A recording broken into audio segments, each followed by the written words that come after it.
Now, the rest of the story. Welcome back. The race is on. I'd say it's more of a risk thing. They're calling for like a 5% chance of rain this week and highs in the mid 80s. By the weekend, it creeps up to like a 20-30% chance of rain. And then next week, it's partly cloudy, mostly cloudy, and chances of rain, you know, up to 40% all next week. So I'm making this, we're down at the valley if you can't tell. So we're gonna be cutting this a couple weeks earlier than I intended. It's more of a, the weather is decent and it's allowing us to get it made right now, so letting it stand for another 2 weeks where I really don't think is gonna yield me a whole lot more material. I'm gonna focus on getting the bottom done first, right off the bat. Got it opened up and probably gonna let Dad take care of this. He's in the other mower. He's got, well, we both got new blades on. For being as dry as we've been, all of the majority, I haven't been on the lower side yet, of the ground that had water standing on it in the low spots that we didn't make for first crop are currently dry. And I'm not going to sugarcoat it. The bench up behind me on top of the hill, there's barely anything there, so I'm focusing on what's going to give me the most return right off the bat, and then once we get done with that, then I'll worry about cutting some of that other stuff, you know, that if it's worth cutting. So it's being as dry as we were for the month of August, kind of surprised how much water is actually gone. And I'm still in the camp of I want as many bales off this as I can. This is the stuff. This is second cut canary, and the second cut is tender, palatable. The cows will go after this stuff like it's candy, and that's my intentions of at least getting everything off the bottom made, getting it baled, getting it hauled home, and I'll be giving this stuff all winter. Then I got a bunch of alfalfa I'll be feeding them when we get to calving. So it's the problem that we're running into is the fact that we checked the soybeans and the soybeans are ready to be cut, and I got a problem with myself. I got a problem with starting harvest real strong and then having to take off for a few days to try to get the last 100 acres of hay made, or grass hay. I got about 4 to 5 acres of waterways I got cut, and then everything down here. I mean, I'll have over 100 acres of grass material to make. It's a combination of it's fourth crop alfalfa. It's, oh, what is it? Second cut grass and third cut grass. So I'm cutting second, third, and fourth crop. That's no big deal. Yeah. I just wish this stuff would have been a little bit taller, a little bit heavier. The bottom itself, it's rooted down. I mean, this stuff is well established. I know the roots are down in moisture. I didn't put any nitrogen on it. It was a play of, well, do you want to push your yield on the bottom, or do you want to get fungicide and protect your soybeans against all that 90+ degree heat that we got, and I opted for the fungicide. It's whatever. The coon mower is set to spread the stuff out as flat as it can. I got the fins down, so it is with the wings out, or the side guards out. It's basically throwing this stuff as wide as the machine, which is what I want. I don't have any intentions to come down here and ted much, if any of this. It depends how much of that standing stuff I can cut where the water was standing, or the ground was just flat out soft yet, where I wasn't willing to risk sinking a tractor. Because I've had many close calls down here, and this place is kind of unforgiving if you don't know where you're at and what you're doing. The place where I actually sunk it was a 76 a year or two ago, and I got in, it must be a spring of sorts, because it was dry, but all it took was the tread of the tractor, and it's just like muck on top where it was dry, but when the tread come around and caught that dirt, it just no traction whatsoever.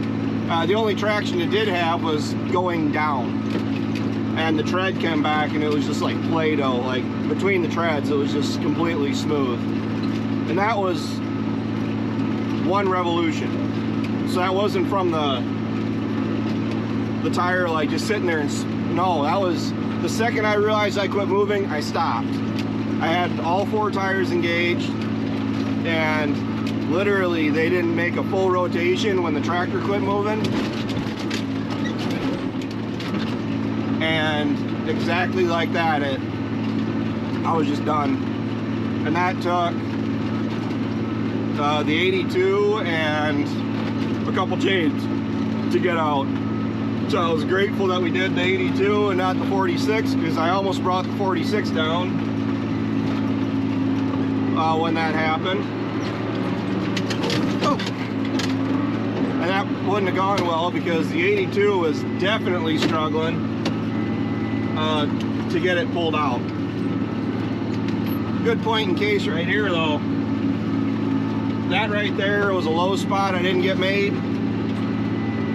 It's dried out where the soil's actually cracked open, but it's still a little muddy. But I go through and I try to cut everything that I can. Reason being is it affects next year. As much of this residue I can get, I really should call it residue, but as much of this material down here that I can get cut and made off this gets that ground exposed, it sets me up better for next year.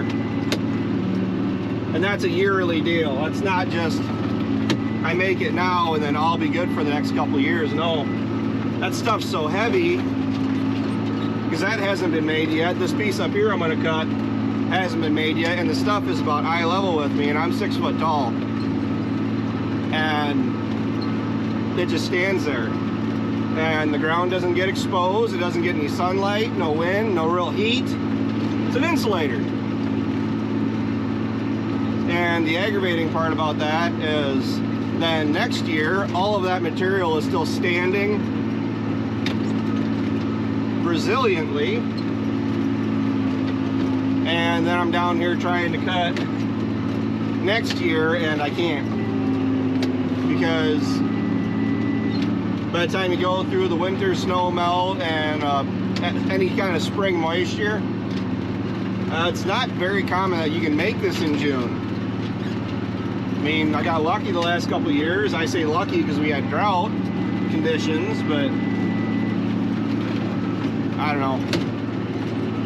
I'm a lot more comfortable with, well, you run it enough years, you get used to what you can and can't get away with. But with doing this, Dad can focus on that. I'm gonna go open up the lower bottom, get that knocked out. And we've been running now for about 25 minutes and I'm not exactly sitting still.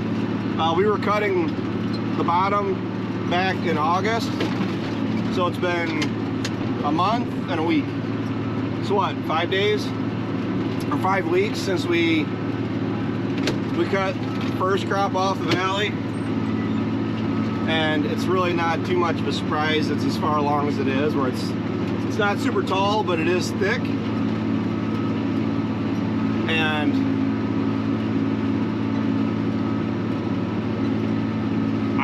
I'm not really sure what I'm expecting to get off here as far as hay. I'll take what I can get and go from there. Because my cows aren't going through a whole lot of hay right now.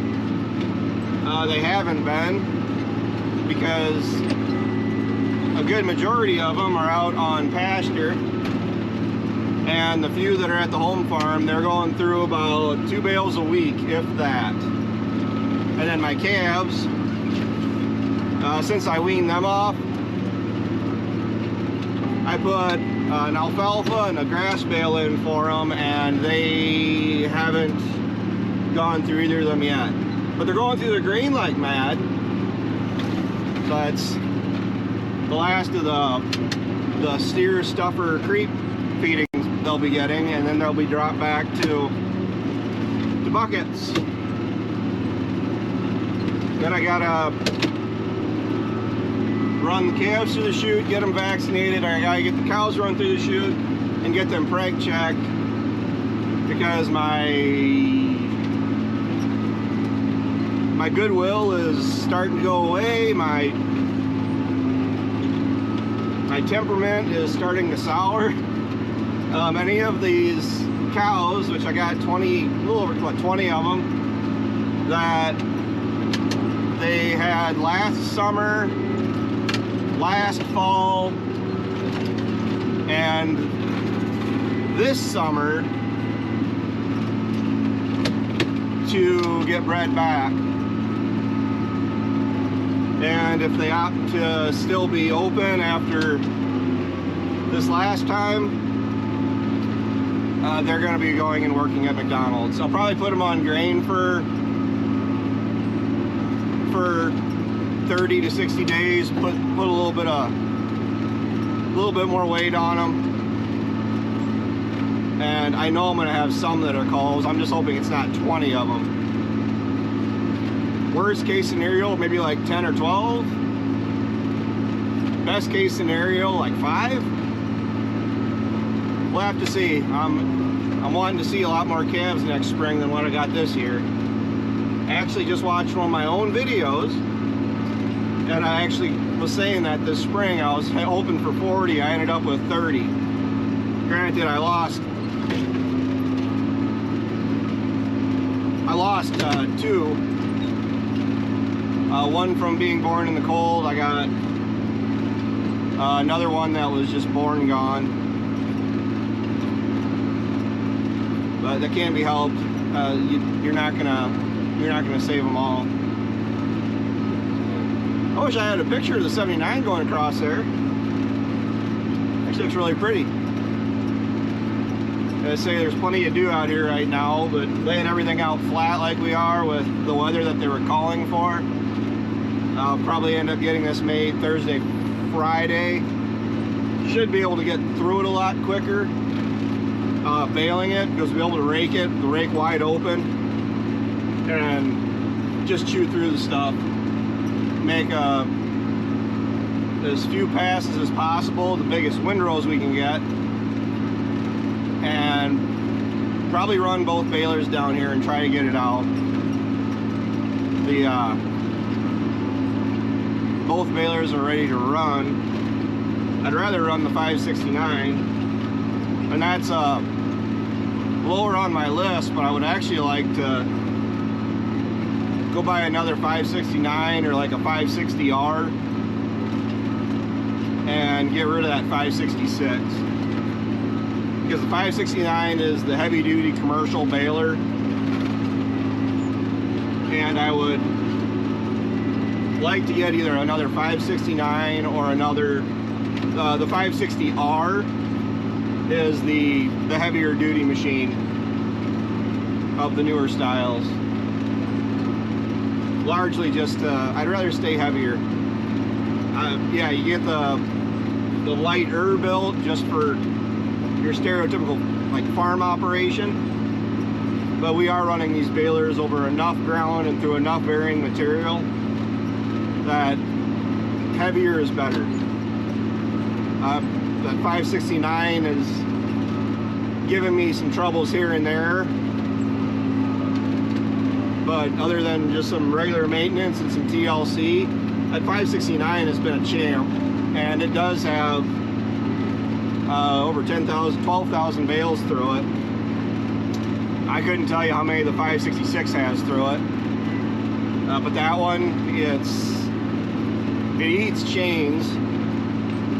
I've changed the rollers, the compression springs on it.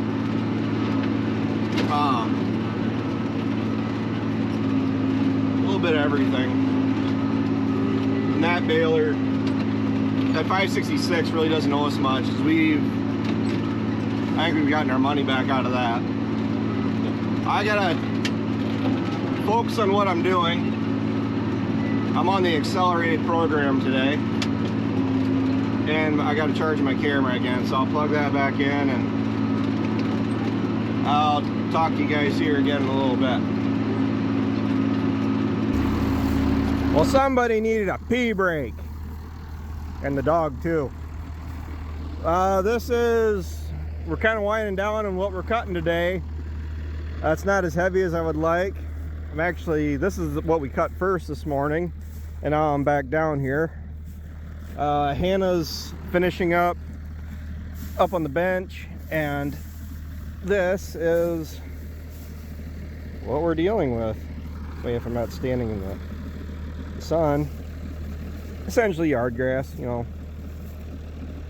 At least it wasn't quite so short you could say that you'd come down with your lawnmower and cut it, but there were dry areas, and being dry in August definitely bit me. So the bottom itself has been cut since like what, the 10th of August. It is like the 16th of September, so it hasn't had a whole lot of time to bounce back. I opted not to do the nitrogen on it because at the time I was a bit discouraged from the price that I was quoted and the fact that there was no rain in the forecast, and I didn't feel like doing it, I guess. And I knew that whatever I was going to make was going to be purely for cow feed for myself anyway, so I just opted to, well, I'll go down and cut what I get. I don't know why my camera just cuts off like it does, but that's what happened. I just didn't feel like putting the money out there, and it was what, the 10th of August, and with no rain really in the forecast, I just opted not to throw the money out there for the nitrogen, because if I would have hit this with about 30 gallons to the acre, a liquid 32, this stuff probably would have popped, but wasn't willing to risk it. And what I'm going through over here, you can see first cut, second cut. This was all too wet to make. The ground was soft. There was actually water standing here at one point, and I didn't get it made when we were down here cutting before. But I am going to go through and make everything that I can for reasons that I've already stated. I mean, it just accumulates.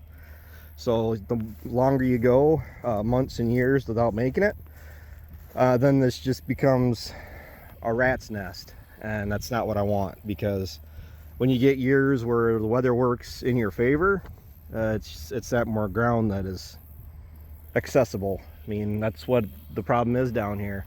It's not a problem because I know that's what I'm dealing with when I come down, but it's just how many acres I actually make off the bottom down here is a floating number.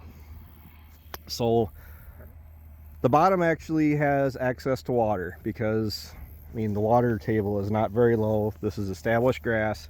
It's rooted down. It's gonna find moisture. That's why this stuff looks as nice as it does. The stuff on the bench has been made, oh, what was that, in July? Mid-July? I have to go back and look, but not under ideal conditions either, because it did get rained on after I made it, but still got something out of it. The stuff up on the bench is actually farther behind than the stuff on the bottom, because this didn't have as much time to grow back, but it had the moisture it was able to get to. The stuff on the bench is really variable, and there actually is. There's a bunch up on the bench that we just flat out opted just not to cut, so I only got one cutting off of that. And I keep saying I'm going to do it. I really should just, I'm to the point where I just need to go ahead and do it. And there's a bunch of the acres up there where you can get one good cutting off of it, and then it just falls apart through the rest of the summer, no matter how much rain, no matter how much nitrogen you put on it. I'd like to get rid of that and seed down something that's, well, I say it a million times over, but the canary grass, because even up on the hill where there's established stand of second cut canary grass coming up, that is just as heavy as this stuff down here. So it's a type of grass that it performs well in wet soil, it performs well in dry soil. Nothing is going to grow with no moisture at all, but finding some grass that will actually be able to work with what it's got rather than just completely fall apart. So I'm going to try to get this done, and we'll be done cutting hay for 2024.